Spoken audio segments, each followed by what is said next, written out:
Welcome to the Deep Dive. We're here to unpack critical documents, give you those essential insights you need. Today, we're tackling a really fundamental question about our system of government. When judicial decisions seem to clash with what the elected branches are doing, how do our sources see that? What are the implications they point to for, the balance of power? One document we're looking at really highlights specific cases that fuel this whole debate. For instance, it talks about a case back in Charlotte. A judge released a repeat offender, diagnosed with schizophrenia, on no bond. 7 months later, that same person was charged with fatally stabbing someone, an innocent person.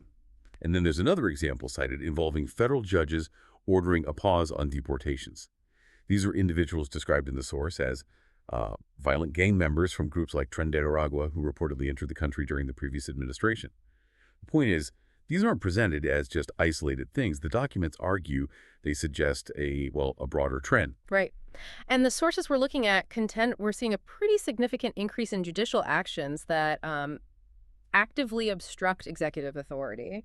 And in the view of some commentators cited, these actions disregard public safety concerns. One analysis we have claims that just in the first few months of one specific administration, judges issued something like 17 nationwide injunctions against federal policies, things ranging from immigration measures all the way to spending freezes. And maybe we should clarify what a nationwide injunction is for anyone less familiar. Good point. So it's a court order that blocks a government policy, not just for the people suing, but across the entire country. The sources argue this gives, a single judge immense power to stop executive actions dead in their tracks, which leads some of these commentators to describe it as creating a kind of shadow government. Okay, so today we're diving deep into two pretty fascinating sets of material. First up, we have this really eye-opening document from the Morton Blackwell files over at the Ronald Reagan Library. It's called Reviving the Winning Coalition. Think of it as a strategic playbook from the early 80s. And our second source is a collection of insights on what's termed judicial activism, which details more contemporary concerns. Together, these documents seem to reveal how a growing movement perceives unelected judges as effectively acting like policymakers. And that raises some pretty critical questions about our republic. So our mission today is really to explore the arguments these sources present. Who really governs? Is it the elected representatives, or is it unelected judges wielding what some of these sources call unconstrained power? Okay, let's unpack this a bit. To really get the current concerns about judicial power, our first source takes us back to the early 1980s. This document from the Reagan Library, it isn't just history. It's framed as a strategic playbook for conservatives at the time. And it argues pretty strongly that simply being right on the issues, that's not enough. Effective political technology, as they call it, that's the key to turning principles into actual victory, making sure an elected agenda doesn't get, undermined. Yeah, what's really fascinating here is this understanding spelled out right in the document that political wins need more than just good ideas. Conservatives, as the source details, learned they had to organize, had to strategically shape the political landscape. For example, there was the National Right to Work Committee focused on labor policy. It apparently exploded from 25,000 members to 1.6 million in just a decade. That really showcases the power of focused, grassroots action. Wow, 1.6 million, that's huge growth. It is, and the document also highlights how these strategists pioneered things like direct mail fundraising. It claims much of the income for major Republican committees back then was raised by people who learned direct mail from figures like Richard Viguerie. They even self-funded TV programming to push specific issues like the Panama Canal Treaties, that was about U.S. control of the canal, or to oppose President Carter's SALT II treaty, the Arms Limitation Agreement. It was all about mastering those tools, the tools of political persuasion and sustained influence. In this Reagan-era document, it also lays bare a core frustration from back then. Even with a conservative administration supposedly in charge, grassroots issues often got what the document calls short shrift. It points out that liberal Democrats, kind of surprisingly, often got a free ride in elections on the very issues that had supposedly led to the defeat of Carter and McGovern. It even mentions specific officials, like Surgeon General C. Everett Koop, being reportedly muzzled on issues like abortion, and supply-side economists feeling constrained not to speak out. So it suggests this perception that the conservative agenda was being blocked not just by opponents, but by dynamics within the government itself. And that raises a really important question the document implicitly gets at. If the people elect leaders on a certain platform, how can that agenda then be undermined, whether from within or by other branches? The source suggests that for a Republican majority to really form and stick, like the one in 1980, the public needs to see the political contest defined by core conservative principles. Things like, say, capital formation, job creation, not just framing it as a fight between the haves and have-nots. It really underscores the importance of clearly communicating what the party stands for and then holding officials accountable to that vision. This historical context is pretty crucial, actually. It shows how early conservative strategists were already grappling with this challenge, how to turn election wins into actual policy, and how this perceived undermining from within, including by other government branches, became a central concern way back then. Right, that looked back at the strategic thinking from the Reagan era, focusing on securing an agenda, countering what they saw as institutional resistance. That leads us right into our second source, this collection of insights on judicial activism. This document explores how, today, many observers see unelected judges as actively blocking the will of elected officials and, by extension, the people. Yeah, and if we connect this to the bigger picture, the sources use some pretty strong language. Some argue we're facing an imperial judiciary or even a judicial coup. Strong words indeed. They are. And these terms suggest a judiciary that's seen as expanding its power way beyond just interpreting laws, effectively ruling instead of just reviewing. For instance, one document cites a single judge in Rhode Island who apparently ordered an end to all spending freezes initiated by the White House, telling taxpayers, essentially, that they must keep funding certain programs. The source specifically mentions some concerning gender identity issues in foreign countries, even if the executive branch itself disagreed. This is presented as a prime example of a judge acting like an unelected policymaker, directly shaping budget policy. So you're saying these documents are basically arguing that judges are acting as unelected policymakers, imposing their own preferences. The sources certainly gather a lot of examples, particularly against the Trump administration. They report judges issued over 30 nationwide injunctions just in the early months of one term, blocking policies from, well, deporting individuals identified as violent gang members, like those from Tren de Aragua, all the way to efforts aimed at ending birthright citizenship for children of undocumented immigrants. And just for clarity on that point, the debate around birthright citizenship, as these sources discuss it, really centers on how you interpret the 14th Amendment, specifically whether it automatically applies to children born in the U.S. to parents who aren't legal residents. Right. And these judicial actions, the sources argue, effectively paralyze what the executive branch wants to do. They prevent elected administrations from actually implementing their agendas. Exactly. And one specific judge highlighted in the sources is James Boasberg, an Obama appointee.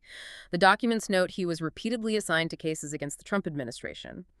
One instance that commentators like Mark Levin really seized on, and it's cited in our sources, was an order Judge Boasberg issued to actually turn around planes carrying alleged Tren de Aragua gang members while they were over international waters. Turn around planes mid-flight. That's what's described. And it's presented as an example of Judging 101 gone completely wrong, highlighting what the sources call the logistical and, frankly, jurisdictional absurdity of a judge trying to control a flight midair and intervening so directly in executive decisions. Wow.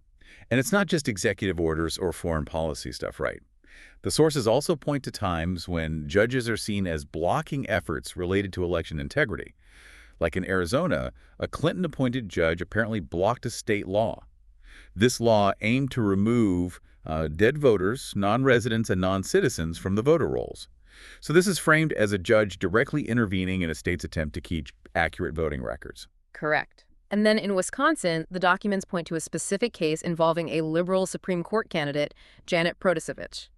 When she was a judge, she reportedly gave a serial violent felon just 6 months jail time for breaking his estranged wife's face. 6 months. 6 months. And less than a year later, that same individual nearly killed her.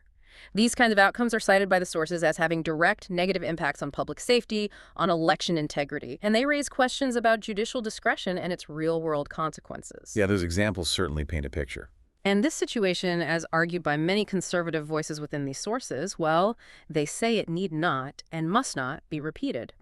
They contend that these judges, often appointed with a specific ideology in mind, are using their positions to push their political preferences rather than just neutrally interpreting the law. And they provide examples of that, too. They do. The sources highlight rulings that force taxpayer funding for medical procedures, like gender-affirming surgeries, even for inmates identified as child molesters.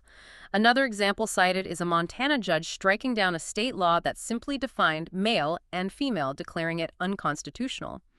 The documents even point to perceived inconsistencies, like judges banning live nativity scenes in schools while, in other cases, allowing city police to be banned from using tear gas on protesters, even during escalations.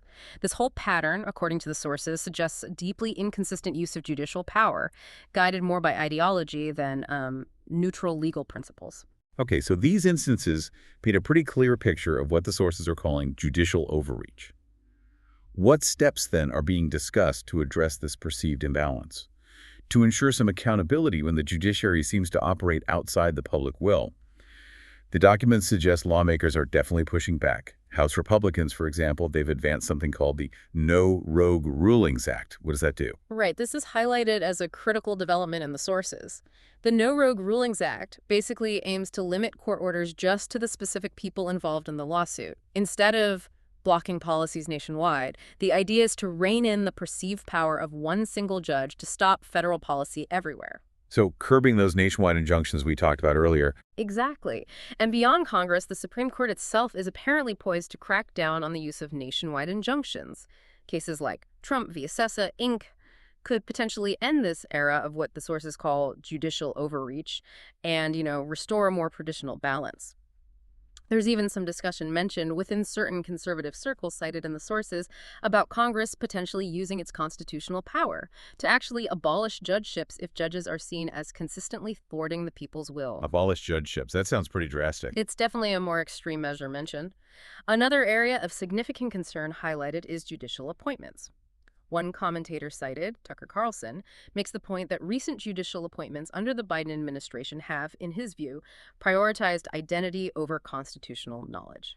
He highlights that only 5 out of 97 of these appointments are white men, arguing this reflects an emphasis on demographic makeup over, perhaps, strictly merit-based criteria. So the fight isn't just playing out in the courts, but it's about the fundamental principles of government, as these documents seem to stress. And while the main focus is this idea of judicial activism, the sources also touch on another critical piece: plain old corruption.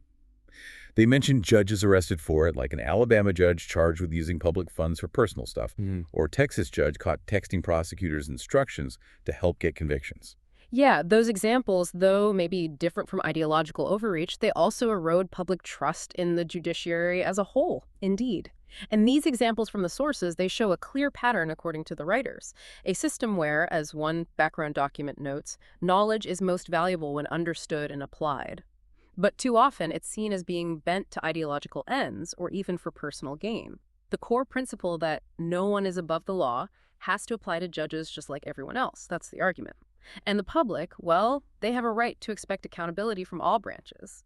The broader discussion in these sources is really about safeguarding the basic mechanisms of our democracy. So you've heard the arguments laid out in these documents. From that Reagan-era call to master political technology to win and counter institutional resistance, to the modern-day frustrations documented here with judges seemingly overriding executive power and the public will. This deep dive into these archives of conservative thought and judicial critiques, it really shows a consistent theme: this perceived need to ensure that the power to govern stays firmly in the hands of those you actually elect. Absolutely. The sheer number of examples compiled in the sources, judges blocking deportations, reversing voter integrity laws, issuing what some commentators call lawless injunctions. It highlights what's presented as a profound challenge to our constitutional balance. And it really begs the question these documents raise: are these actions truly about applying the law, or are they more about shaping society directly from the bench? We've explored various proposals mentioned, from specific laws like the No Rogue Rulings Act to broader talks about appointments and congressional oversight. But underneath it all is this fundamental struggle over who holds the ultimate authority in our nation, according to these perspectives. So the final thought we leave you with, drawn from these sources: in a republic founded on the consent of the governed, what happens when those in black robes believe their personal preferences should override the people's mandate? What will you consider as you watch these developments play out in our system of government?